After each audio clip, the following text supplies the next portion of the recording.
بسم الله الرحمن الرحيم. شرح العقائد النسفية درس نمبر 63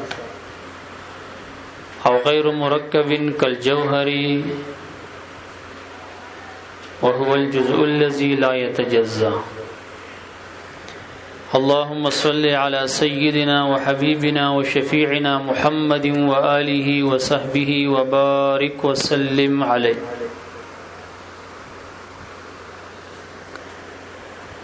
عین کی خبر روانه و ممکن قیم بالذات کی داغی یو قسم سبق درس کی تاسو ویلو چې هغه مرکب دی وهو الجسم. مثال کې درته جسم پیش کړي دلته چې کوم دادی وی چې غیر مرکب دا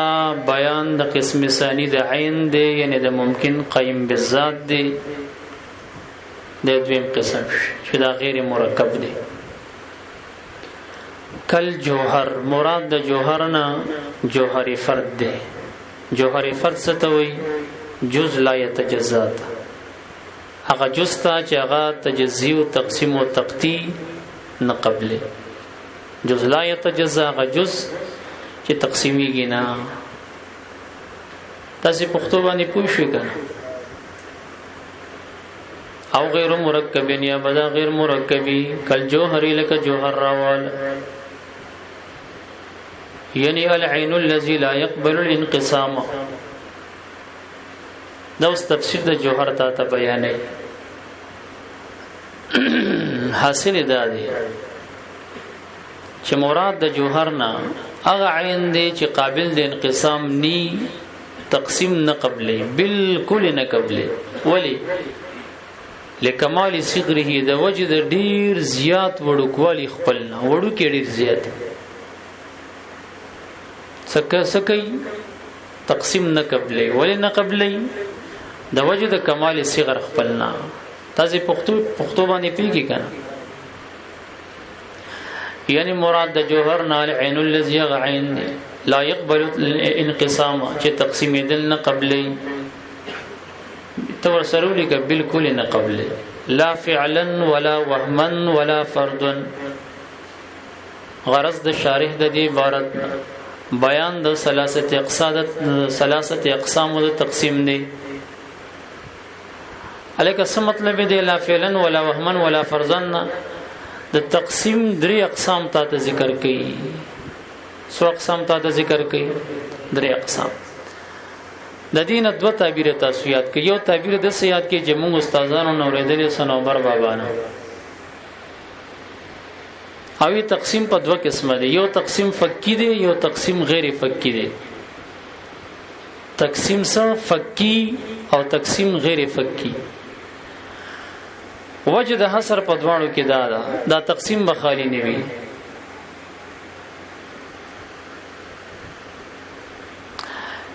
یا په خارج کې افاده د امتیاز د افراد د کوي یا بنه کوي. که په خارج کې افاده د امتیاز د افراد وکوله تقسیم فقی شو او کني کوله غیر فقی شو. بیا د فقی درې قسمه دي. تقسیم قطعی دی چې حصول د وایا د اجزاء په قطع سره ته حاصلېږي. یو تقسیمی کسری دی یو خرقی دی. کسری کې تا د تقسیم د حصول اجزاء په کسر شیشه ماته کې په ماتوالي سره حاصلېږي او خرقی کې په شلول سره حاصلېږي. په خبره ودا خو یو تعبیر شو. دویم تعبیر چې شرح لیکلې دی نو هغه دا چې تقسیم په درې قسمه دی. په څو قسمه دی؟ یو د تقسیمی فعلی، دویم د تقسیمی وهمی، دریم د تقسیمی فردی. فرضی ورته خلق وي دوات دی اصل تقسیمی فردی. درې شو کنه. اوس دا چې تقسیم فعلی د سنه عبارت دی نو دا عبارت دی د دینه توجد اجزاؤه بالتقسیم حسن چې د دې اجزاء په تقسیم سره موجود شي خو حسن ته ګوري مشاهده بالحواس کې دې تقسیم فعلی وي لکه تقسیم قطعی راواله یو شی چې کټ کې ته پکینچه باندې یا لکه تقسیم کسری راواله دا تقسیم فعلی درې اقسام دي یو شی مات کې پسترګو ګوري شیشه مات شو یا خرقی راواله چې ویشلې کاغذ وشلې کپړه وشلې پسترګو ګوري چې وشلې دو ټوکړې شو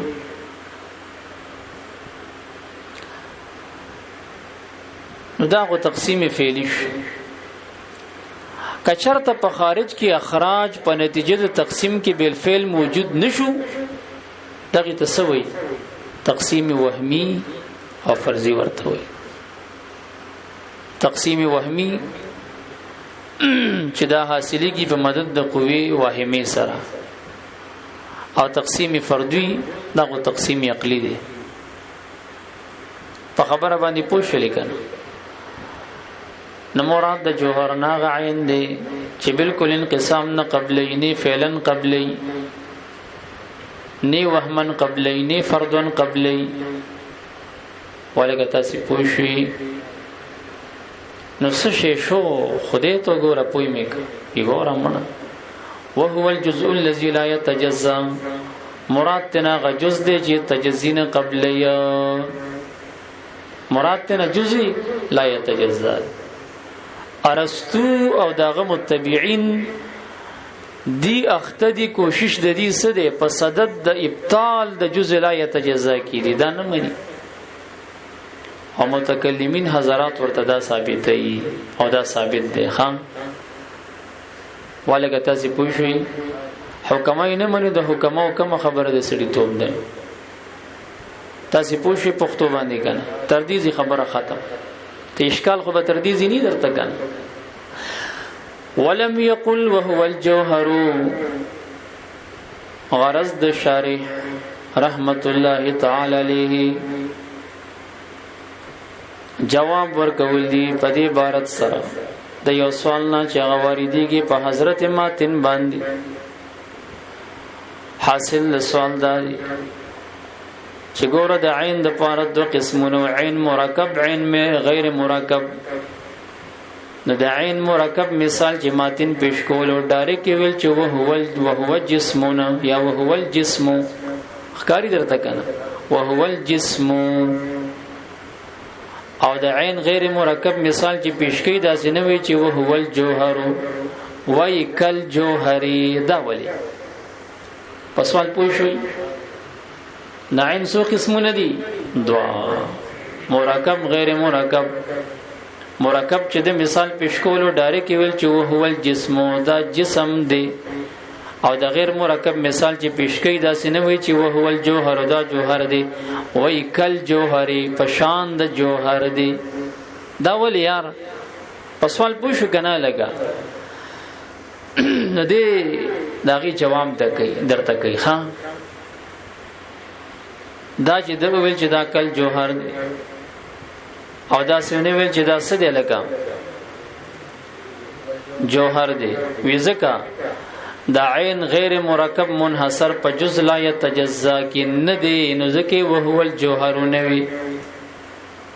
کچرته ډاره کې ویلې وی چې وهو الجوهر نبی اده حکمو د طرف نه په اعتراض راته چیرور دوه خبرې دي ماته نه یا رجوع ان الدعوه کوا واپس ته داوی نه تیریږي ټیک د حصر داوی مکه واسه فضل لګي د حصر داوی کې تا د عین غیر مرکب د حصر داوو کا چې دا جزء لا يتجزا کې منحصر دی بس همدا دی دا خو نه دی او یا کا حصر داوی نه دی تیریږي نه نو سنور شیام دی چې غم د عین غیر مرکب لاندې داخل دی لکه هیولا صورت او کل نفوس مجرده نو دا غي ابطالو کا ولا غ باطل ثابت ک بیا بداوت صحیح نو دی وی چې دغه اعتراض په دواري دی دو نو د دغه وجنه د وهو الجوهر نویل وهو د کل جوهر وی په سوال جواب پوي شوي بس خبره ختم یا ولم يقل وهو الجوهر او ماتن اونویل چې وهو الجوهر دا عین غیر مرکب دا جوهر دی دا ول یارا احترازا د پاره د ځان ساتلو ان ورود المنع د وارد دو د اعتراض بأن پدې طریقې سره چې ما لا یترکب هغه شی چې مرکب نوي عین غیر مرکب لا ينحصر دا منحصر نه دی په اعتبار د عقل په جوهر کې په معنا د جز لا يتجزا سره داوی نه درست کېږي حصر داوا مکوا او که داوی نه درست کېږي بل لا بد نبی عطا تخصص خلاصې نشته د ابطال د هیولانا هیولا باطل کشابه د ابطال د صورت جسمینه کا جسمی وی کنوعی وی داغه د ابطال نشابه تعالی خلاصې نشته یا د عقولنا یا د نفوسنا کا فلکی وی ک انساني وی چاغه مجردی لیتم ذالک مشار لید ذالک دغه حصر مذکور دی چې ستاد حصر مذکور تمام شي او تام شي یا به داوی نه تیریږي یا به د دې شو ابطال کې نه بیا به داوا د حصر د سې کیږي چې عین غیر مرکب منحصر دی په جز لا یتجزا کې چې جوهری فرد دی نو دغه اعتراض په وهو الجوهر واردېدلو نو د ذکر کل جوهری ویل چې لکه نور شیام غیر مرکب شتا چې هغه اولاد دی او نفوس دی او فلانی دی او ډنګلې دی وغه دی او دغه الکه پښتو باندې پوښوي وعند الفلاسفه ما درته وختي ویغه حکما او فلاسفه رستو دغه متبعين وجود جز لا يتجزا منی کنه منی مراد د دینه مشایخ فرقه ده مشایخ فرقه ارسطو دغه متبعين چاغي ابطال د جوهر فرد یعنی د جز لا يتجزا کی خان او هغه جسم به صرف د دو جوهرونو مرکب غني سو جوهرونه دوونه چې یو ته هیولا وي او بل ته صورت جسمیه وي په خبره باندې پوښښ لیکه وعند الفلاسفه فنزد فلاسفه د مشایخ د ارسطو دغه د متبعين لا وجود للجوهر الفرد نشته دی وجود د پاره د جوهر فرد مراد د جوهر فرد الجزء الذي لا يتجزا هغه جز دی چې تجزینه قبلی وترکب الجسم دی وی دا ترکب د جسم چې راضی کنا نو بس جسم مرکب دینما هو من الهولا والصوره د هولا د صورتنا واقوى ادله اثبات الجزء دا خو بیا د جواب دی تا خودی چې د جوهر فرد د ابطال لپاره کم دلیل وای نو دا علامه میبزی شارح د هدایت الحکمت په شکل د قیاس استثنایی بیان کړی دی د څه په شکل هغه لوی جاخه جوړه کړی وی کچرته جز لا يتجزا موجود وی دا مقدم لو کان الجزء لا يتجزا موجود کچرته جز لا يتجزا موجود وی مقدم لکان فرض الجزء بین الجزئین ممکنه نبیا به فرض کول د یو جز پمینز د دو جزونو کې دا ممکن وی ولکن التالی باطل فرض د جز بین الجزئین چې دا تالی دی دا خو باطل دی دې استثناء د نقیض د تالی وي نو وجود د جز لا يتجزا دام باطل فالمقدم مثله مقدم باطل والګه پونه شي څنګه وي پښتو کې درته وایم په یو مخه آسان دی ور مخه تاګو کا جز لا يتجزا موجود وي نبیا فرض د جز په مابین د جزئینو کې دا به هم ممکن وي حالان کې فرض د جز په میان د جزئینو کې باطل له نو تعالی د باطل نو مقدم دم باطل مقدم سو وجود د جز لا يتجزا اوس دلیل د پاره د ابطال د تعالی چې ته فرض د جز بین الجزئین باطل له او دا تعالی ته باطل کو دلیل د ابطال او د بطلان د تعالی دارته بیان ک وی آسان ده وګوره لو فرض جزء بین الجزئین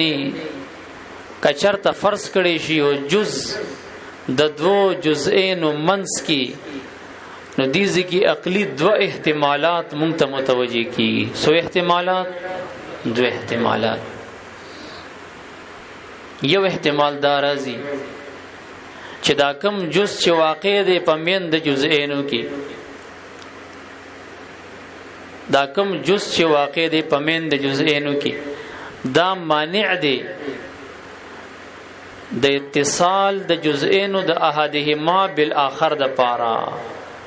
د معنی شو دا جز د دی بل جز ټچ او اتصال ته نه پریدي منس کې د معنی دی کنه ولکه معنی شو کنه معنی شو کنه نګورا دا جز چې واقع دی بین الجزئین هغه داسې تقسیم شو څنګه تقسیم شو دا یو جزء دی سره لګیدلې دی یمین ته چي دی او دا بل جزء د ته لګیدلې شمال ته چي دی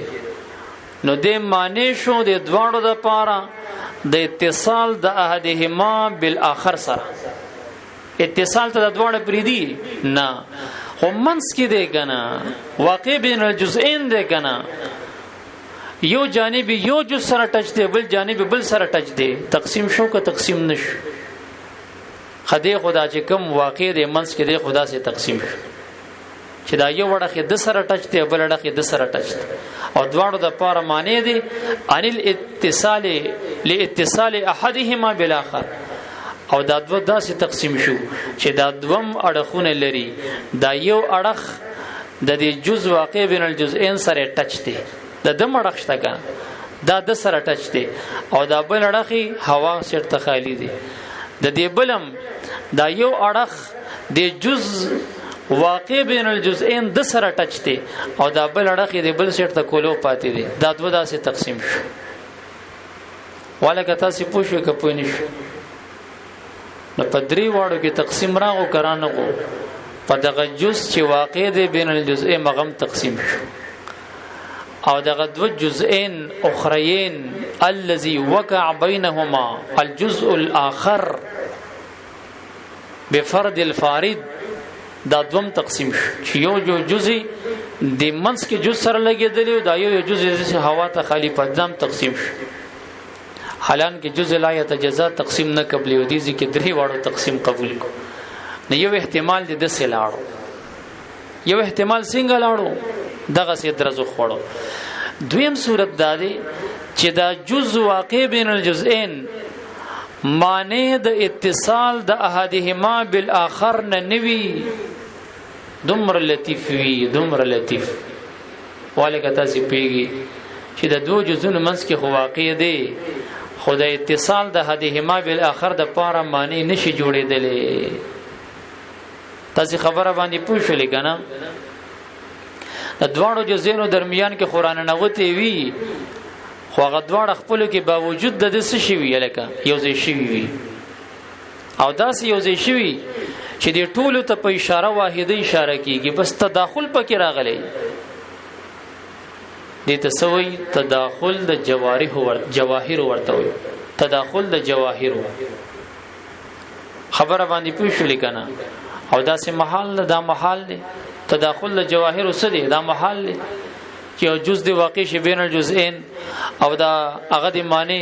د اتصال د حدهما بالاخر نشي باوجود دا هغه د وقوعه فی اثناءهما بیا د مغه خپل کې ټچ وی خو بلکې د وردن نشي وی چې اشاره واحده ورته کیږي مشار له په اشاره واحده باندې ګرځيږي او تر لازم شوی تداخل جواهر دغه محل له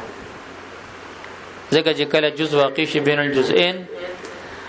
او د غیر معنی د پاره د اتصال ویني دا محاله ده دینه پته لګي چې دوا وایا دواړه صورتونه کاول صورت او کدویمو دینه بوتلان د تالیسګي کې فهميږي نو هر کله چې داسې شو چې فرض د جز بین الجزئین بشقین په دواړو شقینو کې کاول شقلو کدویملی دا تالیو چې دا باطل شو نو فالمقدم مثله ولکه تاسو پوښ پس ول خو پوښ شو کنه نو دا علامه مبزی شارح د هدایت الحکمت ابطال د جز لا یتجزا د جوهر فرد په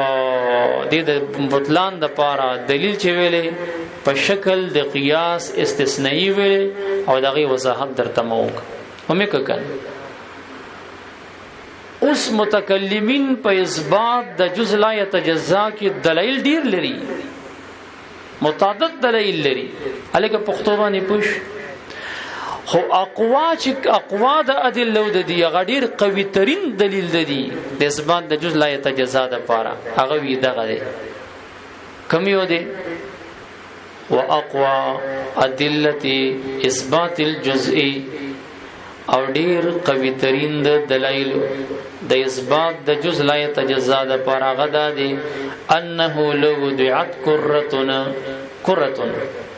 شارحین وجدا را تشدید سره مو وای کورا سوای کورا وای دې جمع کورات راځي په لغت کې غونډس کې ته وای غونډس کا او په اصطلاح کې مراد نه جسم مستدیر دی غون من جسم چې هاته ور باندې چې هاته صرف په یو سطح سریخه او داغه منځ کې چې کومه نقطه فرض کړي شي نو داغین ټول وتون کې خطونه په سطح باندې سکیږي هغه په سطح ته برابر وي لکه مثال خارج کې د لدر کمزان اول پوي کې درس معمولی ګران دي چې خارج کې پونه شي بیا ته مسله جوړيږي سبب یا نه پويږي